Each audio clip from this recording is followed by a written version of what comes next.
everyone, and welcome to my channel. Today we just wanted to talk a little bit about how it is to go to Greece during off season.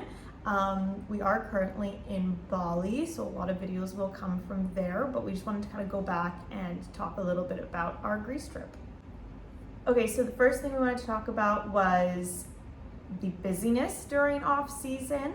And do you want to take it away with that? It was basically empty. There weren't too many tourists. But the good thing is the airport was empty. We got through customs quick. Taxi was easy to find. But there were very few tourists in Santorini. Yeah, and so one good point with that is renting a car and driving around was super easy because there was no one on the road.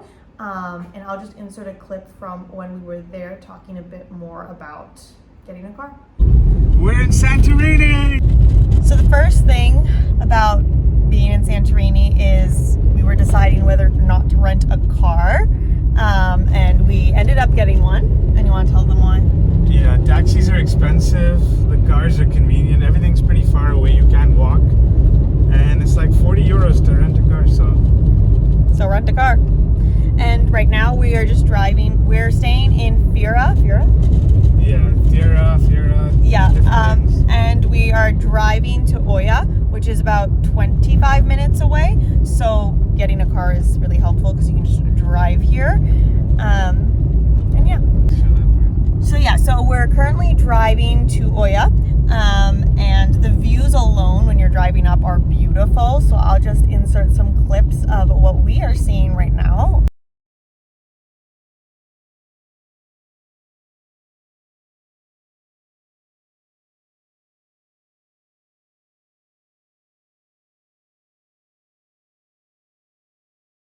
Yeah, you definitely do need a car though, because everything is pretty far. Going from one side, so we were in Fira, I believe, and then going to the other side in Miravili or Oya, it's about an hour 20 in off season, hour 20 in peak season. And it took us about 20-25 minutes to get there. So yeah.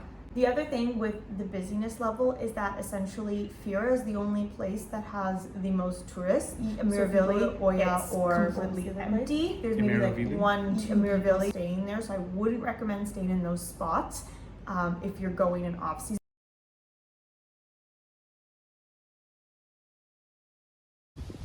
Okay, where are we today? we're in Pigos, Santorini. And what's happening?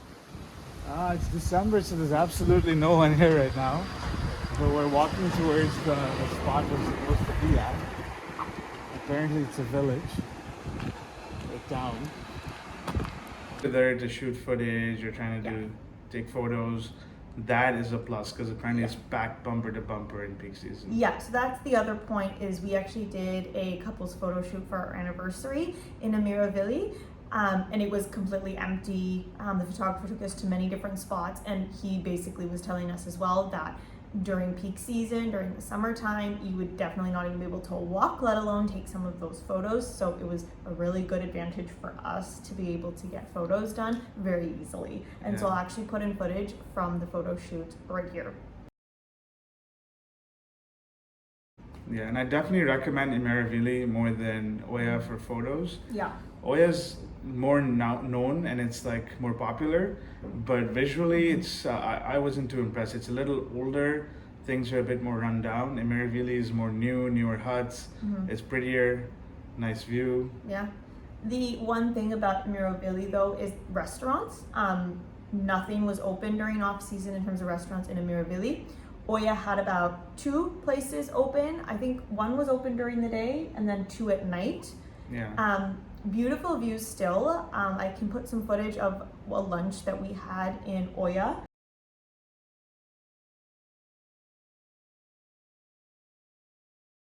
That was super nice. Otherwise, everything else is open in Fira. Fira was super good in terms of coffee shops and things still being open. although we actually landed on a Sunday, so it was completely empty on a Sunday and nothing was open. So we thought that's literally like nothing was gonna be open the whole time. Oh yeah, it was like a zombie apocalypse. We got there to Fira, and then the taxi driver said it would take us a whole day to check it out. Mm-hmm. And then we go there and everything is shut. But the next day it was great. Things were open. We sat at a coffee shop and I posted a few videos, I believe, on some spots to go to. So check those out as well. And the other good one was the cruise we went on. So yeah. they have the red sand beach and the black sand beach and the white sand beach. There's a bunch of different beaches. And, yeah. So one good thing in off season is if you want to just check out a bunch of places, but you don't necessarily want to go to the beach because it is chillier. We did the Caldera cruises, and it's beautiful, full day thing. They give you lunch. They take you all the way around, like you're saying, the black beach, red beach, see the calderas. Yeah, so you got to see a couple of volcanoes. Yeah. So it's good. Now that's the other point to go to is weather. So it is chillier, so you can't really sit on a beach in a bathing suit or chill out like that. But it's not necessarily like freezing cold. Yeah, like we're from Toronto, so like this was actually fall weather. Yeah. I was rocking shorts the whole time. Yeah. So Farhana was wearing a jacket. Yes, so. I was wearing a jacket. I still think you can wear a fall jacket or some days just a sweater, but you are definitely gonna have to layer a little bit more in off season. So if that's not something you want to do, then I wouldn't recommend going at this time. But if you're fine with that and you still just want to go and explore, then it's not that bad. Overall, I think Santorini was really good. We were there for 3 days, which I think during off season is honestly quite enough. Yeah. We were able to explore enough of the island and just get a sense of everything. Yeah. I think on that, one place I would recommend in Greece to go to during off season is Athens. Oh yeah, Athens was nice. Like I really enjoyed myself there. Mm-hmm. The good thing about Athens is actually warmer than Santorini, so a lot of days we were in t-shirts.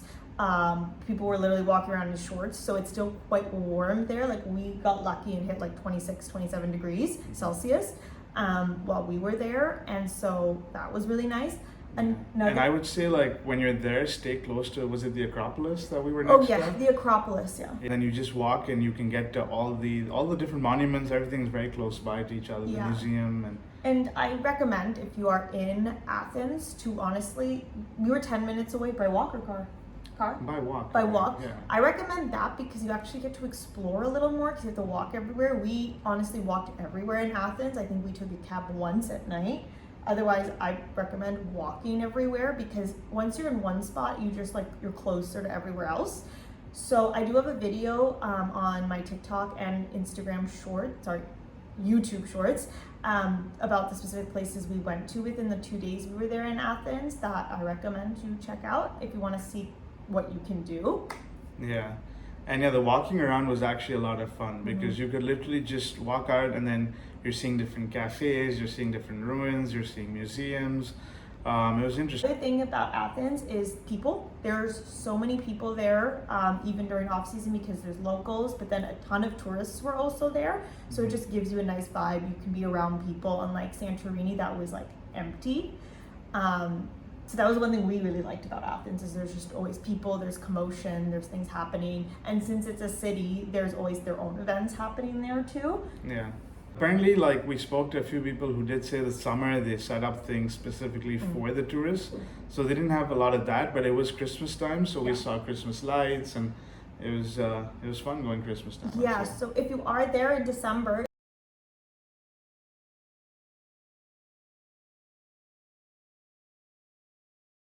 it's called Little Cook. Yeah, Little Cook. I also have a video on that too if you want to check that out. So that's the one good thing about going in Christmas time is all over Athens. There's decor, there's restaurants, cafes, and that's happening like that. So overall, Greece in general was amazing. I think it kind of worked out that we went in off season, even though like Santorini, we didn't really get to go to the beaches or chill.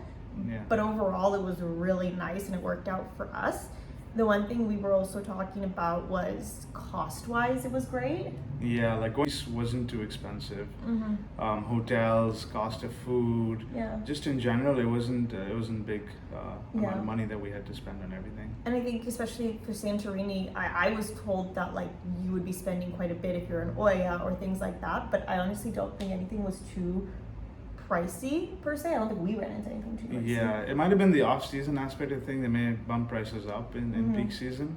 But yeah, compared to other places, this was actually not bad at all. Yeah, so I would say if you don't mind lower crowds, less things open, less commotion, and you're just there to explore Greece, explore Santorini, then I would recommend going and just seeing it out, and then going to Athens for a little more of that commotion, that seeing things. Yeah. But overall, it was good. Yeah. So if anyone has any other questions about traveling to Greece in off season, let us know in the comments below. But thank you everyone for watching.